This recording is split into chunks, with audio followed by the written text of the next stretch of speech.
let's do the same thing with running back. A running back that we think Kyle would like in particular, and that is definitely a possibility for the Niners. All right, get your pitchforks. Get your pitchforks out and make sure you crucify me for this because at 43, I understand. Oh, you can't take a running back here. You can't. Javonte Williams. Ooh. Javonte Williams, man. I'm telling you. Okay. Nick Chubb comp with the ball in his hands. Yes. Offers way more in the passing game than people believe. Big, huge guy. Again, if you're going to go into the season with just Mostert and Wilson, you're kind of asking for problems. One of them, if not both, make it happened last year. So happened last year, yeah. Javonte profiles as Nick Chubb, who can handle the ball 15, 16 times while giving you that flexibility with Mostert to take those home runs to the crib. And remember, you're not paying any of them. You're not going to be paying any of them large money, anything like that. I understand 43 is high for a running back. And I understand Kyle Shanahan only likes undrafted free agents, which is wrong. I'm not saying that. No. I'm not saying that. Not you. I'm just saying. He drafted Tevin Coleman. In general, yeah. So in general, Joe Williams was an undrafted free agent. He didn't pan out. He paid for Jerick McKinnon. He paid for Tevin Coleman. Yeah. He drafted Tevin Coleman. You know, so stop telling me that this regime doesn't invest in running backs when it's everything to the opposite. His dad's been a second-round pick on Clinton Portis. Kids. Yep. So stop telling me that they don't ever draft anybody that high or they don't make an effort to get running back. So if Javonte Williams is on the board, that's one. Michael Carter would be a dream in the third round, who also went to North Carolina again. See, that was the one I was going to say. It's funny that you say the other one from North Carolina. I love him too, but to me, Kyle always tends to like the smaller running backs. Mm-hmm. He likes big wide receivers and small running backs, and Michael Carter seems like that kind of like would be a scat back on most teams, but on the Niners, you can see Kyle Shanahan featuring him the way it's like when I saw him, I was like, okay, that's who he wanted Jerick McKinnon to be right there. Yep. Like this guy is the truth. This guy is really freaking good. I never really was super into Jerick McKinnon. I know he did well at the combine, but he was like a quarterback at Georgia Southern. He never really had like the natural vision and instincts to play that spot the way that Michael Carter does. That guy's the truth. I like him.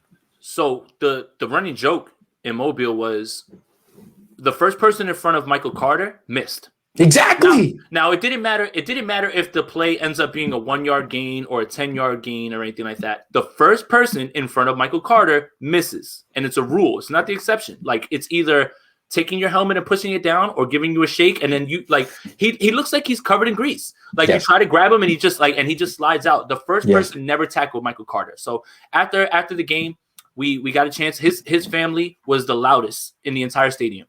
And he has the touchdown in the Senior Bowl where he pushes the pile from the 5 all the way into the touchdown in for 6. After the game, we go and we're like, hey, we introduce ourselves. Hey, we're here, 49ers Gold Mine, things like that. Please get your son to a Kyle Shanahan system. And I was like, and watch 1,500 yards pile up pretty quickly. And his father was like, please. His father was super excited, and he was like, please. So yeah, I agree. It's either Javonte or it's Michael Carter. Yes. There's other guys down the line. I saw your streamer Croc.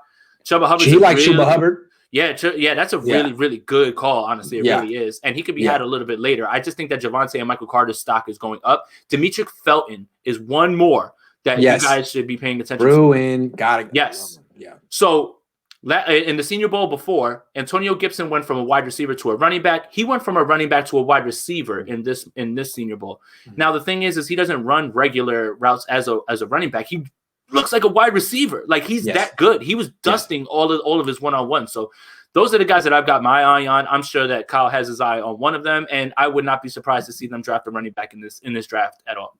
Now, people remember Clinton Portis. I don't know if you remember 2004, Mike Shanahan drafted Tatum Bell with the 41st pick. So the Niners have 43. They absolutely could take a running back if they feel there's something special. I know you guys don't want to hear that, but let me ask you. So I wasn't at the Senior Bowl. In terms of Michael Carter, for him to be worth that pick, and Javonte Williams too, they have to be serious receivers because we know they're good running backs. So how do they do in the one-on-ones?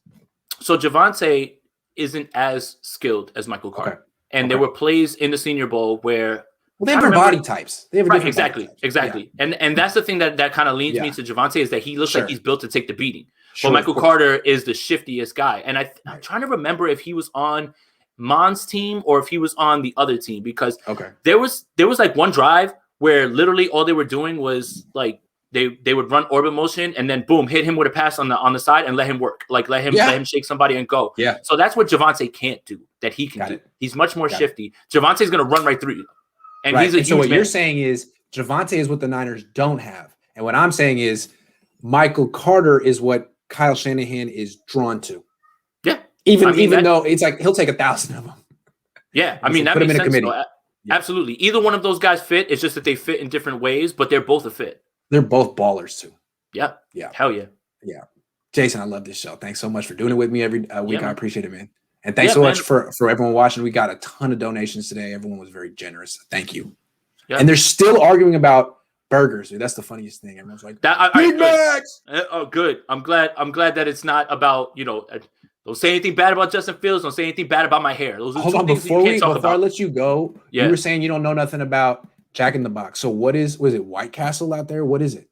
Ooh. It's just not really a fast food culture, right? It's a California thing. Yeah, I mean, I don't know, man. White Castle, if you want to expunge your insides, go for it, with White Castle. I don't know. I mean, what we have here is like McDonald's and all that other stuff. We don't have, like, you guys have centralized stuff. Like for us, it's Checkers. Other places, it's Rallies.